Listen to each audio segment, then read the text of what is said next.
এখনই জাকিয়ে শীতের কোনো সম্ভাবনা না থাকলেও রবিবার কলকাতার তাপমাত্রা 18 থেকে 19 ডিগ্রিতে নামতে পারে। আলিপুর দপ্তরের পূর্বাভাস তেমনটাই। আগামী এক সপ্তাহ শুষ্ক আবহাওয়া থাকবে, তবে তাপমাত্রা 3 থেকে 4 দিন কোনো পরিবর্তন হবে না বলেই জানিয়েছে হাওয়া অফিস। পাশাপাশি একাধিক জেলায় সকালের দিকে কুয়াশার দাপট থাকবে। ইতিমধ্যেই পশ্চিমের জেলাগুলোর তাপমাত্রা 13 ডিগ্রিতে নেমেছে। উত্তরবঙ্গের ক্ষেত্রে তাপমাত্রা কমতে পারে 2 থেকে 3 ডিগ্রি সেলসিয়াসে। তারপরের দুদিন তাপমাত্রার খুব একটা হেরফের হবে না। দার্জিলিং ও কালিম্পংয়ে পার্বত্য এলাকায় রবিবার বিক্ষিপ্তভাবে হালকা বৃষ্টি, তুষারপাতের সম্ভাবনাও রয়েছে।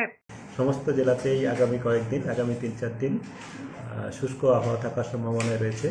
মূলত পরিষ্কার আকাশ থাকবে। সকালের দিকে কিছু কিছু জেলায়, কয়েকটা জেলায় ঘন কুয়াশা হতে পারে, যেমন উত্তর দক্ষিণ দিনাজপুর, মালদা। বাকি জেলাতে 1-2 জায়গায় হালকা কুয়াশা হওয়ার সম্ভাবনা রয়েছে। কলকাতা তার পার্শ্ববর্তী অঞ্চলে মূলত পরিষ্কার আকাশই থাকবে, প্রধানত পরিষ্কার আকাশ।